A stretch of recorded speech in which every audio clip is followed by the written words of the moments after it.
ସୁଭଦ୍ରା ବଡ଼ ଅପଡେଟ୍। 20 ଲକ୍ଷ ମହିଳାଙ୍କୁ ମିଳିବ ପ୍ରଥମ କିସ୍ତିର ଚତୁର୍ଥ ପର୍ଯ୍ୟାୟ ଟଙ୍କା।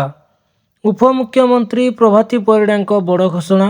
ଓଡ଼ିଶାରେ ବାହାରେ ରହୁଥିବା ମହିଳାଙ୍କୁ ମିଳିବ ସୁଭଦ୍ରା ସହାୟତା।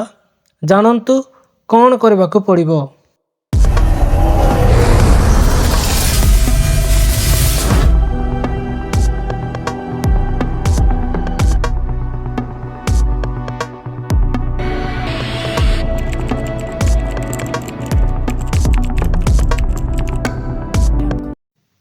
ଚତୁର୍ଥ ପର୍ଯ୍ୟାୟ ଆଗରୁ ବଡ଼ ଘୋଷଣା କଲେ ଉପମୁଖ୍ୟମନ୍ତ୍ରୀ ପ୍ରଭାତୀ ପରିଡ଼ା। ଓଡ଼ିଶା ବାହାରେ ରହୁଥିଲେ ବି ମିଳିବ ସୁଭଦ୍ରା ଟଙ୍କା। ଚତୁର୍ଥ ପର୍ଯ୍ୟାୟ ଟଙ୍କା ଆଗରୁ ଉପମୁଖ୍ୟମନ୍ତ୍ରୀ ପ୍ରଭାତୀ ପରିଡ଼ାଙ୍କ ବଡ଼ ସୂଚନା। ତାଲିକାରେ ଯୋଡ଼ି ହେଲା ଆଉ ଏକ ନୂଆ ନିୟମ। ଓଡ଼ିଶାରେ ବସବାସ କରୁଥିଲେ ମହିଳାମାନଙ୍କ ପାଇଁ ରାଜ୍ୟ ସରକାର ସୁଭଦ୍ରା ଯୋଜନା ଲାଗୁ କରିଛନ୍ତି, ଯାହା ଅଧୀନରେ ସେମାନଙ୍କୁ ଆର୍ଥିକ ସହାୟତା ପ୍ରଦାନ କରାଯାଉଅଛି। ପୂର୍ବରୁ କେବଳ ଓଡ଼ିଶାରେ ରହୁଥିବା ମହିଳାଙ୍କୁ ଏହି ଯୋଜନାର ଲାଭ ମିଳୁଥିଲା, କିନ୍ତୁ ବର୍ତ୍ତମାନ ଆଉ ଏକ ନୂଆ ନିୟମ ଆସିଛି। ଏଣିକି ଓଡ଼ିଶା ବାହାରେ ରହୁଥିବା ମହିଳାଙ୍କୁ ବି ମିଳିବ ସୁଭଦ୍ରା ଟଙ୍କା। ଉପମୁଖ୍ୟମନ୍ତ୍ରୀ କହିଛନ୍ତି, ଅନେକ ମାଇଗ୍ରାଣ୍ଟ ମହିଳାଙ୍କ ରାଜ୍ୟ ବାହାରେ ଅଛନ୍ତି, ସେମାନେ ଆବେଦନ କଲେ ଟଙ୍କା ମିଳିବ। ଏପରିକି ଉପମୁଖ୍ୟମନ୍ତ୍ରୀ ତାକୁ ଆବେଦନ କରିବାକୁ ଅନୁରୋଧ କରିଛନ୍ତି। ଚତୁର୍ଥ ପର୍ଯ୍ୟାୟ ଟଙ୍କା ଆସିବା ପୂର୍ବରୁ ଜିଲ୍ଲା ରିଭ୍ୟୁରେ ବଡ଼ ତଥ୍ୟ ଆସିଛି। ଯେଉଁମାନେ ସୁଭଦ୍ରା ଯୋଜନାରେ ସାମିଲ ହେବା ପାଇଁ ଆବେଦନ କରିନାହାନ୍ତି, ସେମାନେ ଆବେଦନ କଲେ ଟଙ୍କା ମିଳିବ। ଶେଷ ହିତାଧିକାରୀଙ୍କ ପାଖରେ ସରକାର ପହଞ୍ଚିବେ ବୋଲି ପ୍ରଭାତୀ ପରିଡ଼ା କହିଛନ୍ତି। ସୁଭଦ୍ରା ଯୋଜନାକୁ ନେଇ ଆଉ ଏକ ବଡ଼ ସୂଚନା ଦେଲେ ଉପମୁଖ୍ୟମନ୍ତ୍ରୀ ପ୍ରଭାତୀ ପରିଡ଼ା। ଖୁବ୍ ଶୀଘ୍ର 20 ଲକ୍ଷରୁ ଉର୍ଦ୍ଧ୍ୱ ଯୋଗ୍ୟ ହିତାଧିକାରୀଙ୍କୁ ପ୍ରଦାନ କରାଯିବ ସୁଭଦ୍ରା ଯୋଜନାର ପ୍ରଥମ କିସ୍ତିର ଚତୁର୍ଥ ପର୍ଯ୍ୟାୟ ଟଙ୍କା।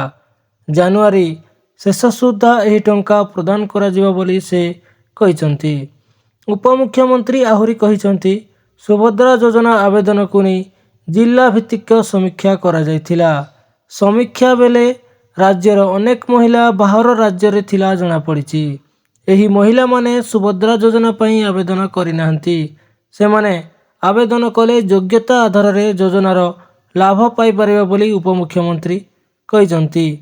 ବର୍ତ୍ତମାନ ସୁଦ୍ଧା 2 ଲକ୍ଷରୁ ଅଧିକ ମହିଳା ନିଜର KYC ଅପଡେଟ୍ କରିନାହାନ୍ତି ବୋଲି ଉପମୁଖ୍ୟମନ୍ତ୍ରୀ ପ୍ରଭାତୀ ପରିଡ଼ା କହିଛନ୍ତି।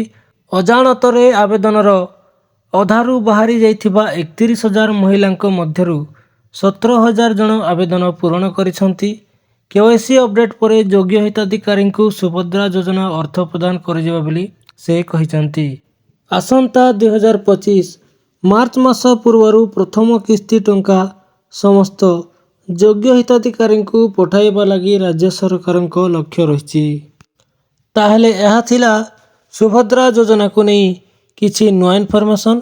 ଯଦି ଆପଣମାନଙ୍କୁ ଆମର ଏହି ଭିଡ଼ିଓ ମାଧ୍ୟମରେ ଦେଇଥିବା ଇନଫର୍ମେସନ୍ଟି ଭଲ ଲାଗିଥାଏ, ତାହେଲେ ଭିଡ଼ିଓଟିକୁ ଲାଇକ୍ କରିବା ସହିତ ନିଜର ସାଙ୍ଗସାଥିକୁ ସେୟାର କରିଦିଅନ୍ତୁ ଏବଂ ଚ୍ୟାନେଲରେ ଯଦି ନୂଆ ଅଛନ୍ତି ତାହେଲେ ଚ୍ୟାନେଲଟିକୁ ଲାଇକ୍ କରିବା ସହିତ ସବସ୍କ୍ରାଇବ୍ କରିଦିଅନ୍ତୁ, ଯାହାଫଳରେ ନୂଆ ନୂଆ ଏହିପରି ଇନଫର୍ମେସନ୍ ପାଇପାରିବେ। ରହୁଛି। ଜୟ ଜଗନ୍ନାଥ। ଧନ୍ୟବାଦ।